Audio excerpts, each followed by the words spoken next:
5. What are the characteristics of God's teachers? A. Introduction. The surface traits of God's teachers are not at all alike. They do not look alike to the body's eyes. They come from vastly different backgrounds. Their experiences of the world vary greatly, and their superficial personalities are quite distinct.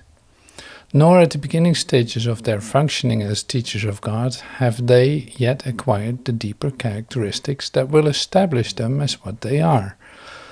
God gives special gifts to his teachers because they have a special role in his plan for atonement.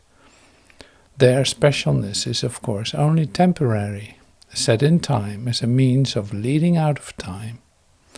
These special gifts, born in the holy relationship toward which the teaching-learning situation is geared, become characteristic of all teachers of God who have advanced in their own learning. In this respect, they are all alike. All differences among the sons of God are temporary. Nevertheless, in time it can be said that the advanced teachers of God have the following characteristics. B. Trust. This is the foundation on which their ability to fulfill their function rests. Perception is the result of learning. In fact, perception is learning because cause and effect are never separated. The teacher of God have trust in the world because they have learned it is not governed by the laws the world made up. It is governed by a power which is in them but not of them. It is the power that keeps all things safe. It is through this power that the teachers of God look on a forgiven world.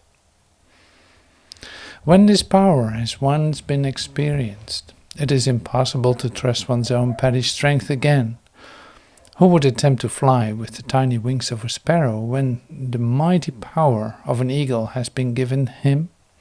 And who would place his faith in the shabby offerings of the ego when the gifts of God are laid before him? What is it that induces them to make the shift? First, they must go through what might be called a period of undoing. This need not be painful, but it's usually so experienced. It seems as if things are being taken away, and it is rarely understood initially that their lack of value is merely being recognized. How can lack of value be perceived unless the perceiver is in a position where he must see things in a different light? He is not yet at a point at which he can make the shift entirely internally, and so the plan will sometimes call for changes in what seems to be external circumstances. These changes are always helpful. When the teacher of God has learned that much, he goes on to the second stage. Next, the teacher of God must go through a period of sorting out. This is always somewhat difficult. Having learned that the changes in his life are always helpful, he must now decide all things on the basis of whether they increase the helpfulness or hamper it. He will find that many, if not most, of the things he valued before will merely hinder his ability to transfer what he has learned to new situations as they arise. Because he has valued what is really valueless, he will not generalize the lesson for fear of loss and sacrifice. It takes great learning to understand that all things, events, encounters, and circumstances are helpful.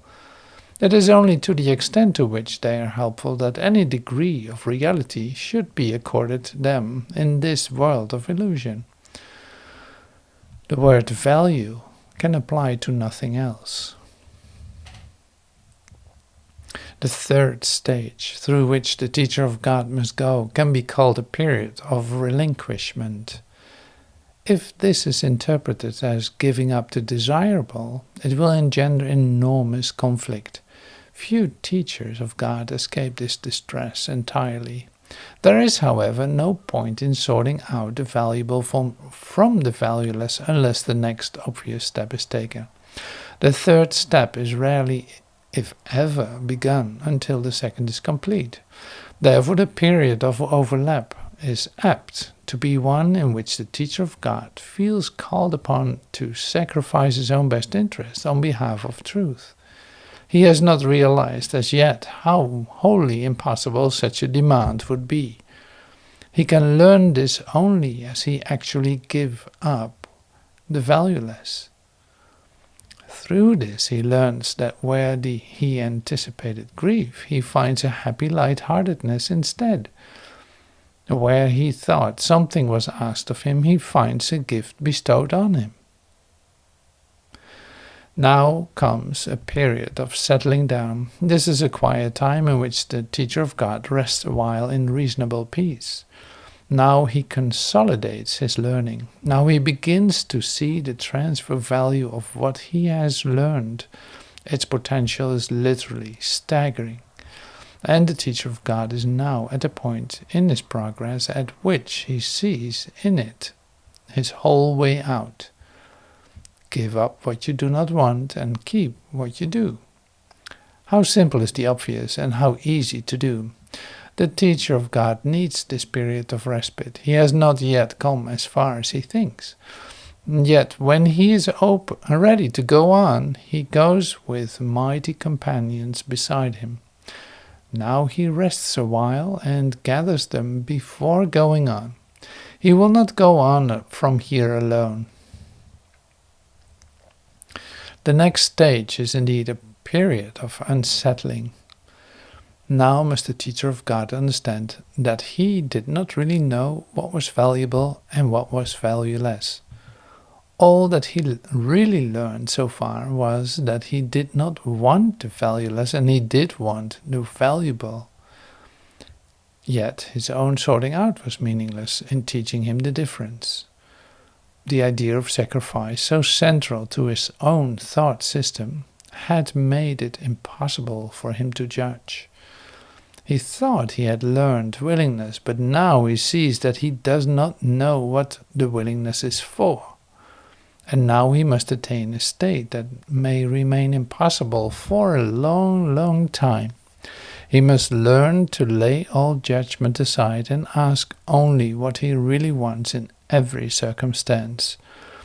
Were not each step in this direction so heavily reinforced, it would be hard indeed. And finally, there's a period of achievement. It is here that learning is consolidated. Now, what was seen as merely shadows before becomes solid gains to be counted on in all emergencies as well as tranquil times.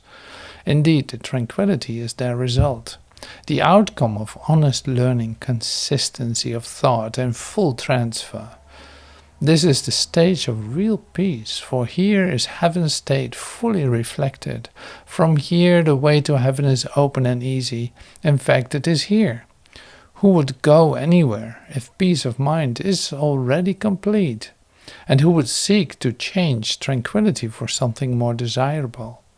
What could be more desirable than this?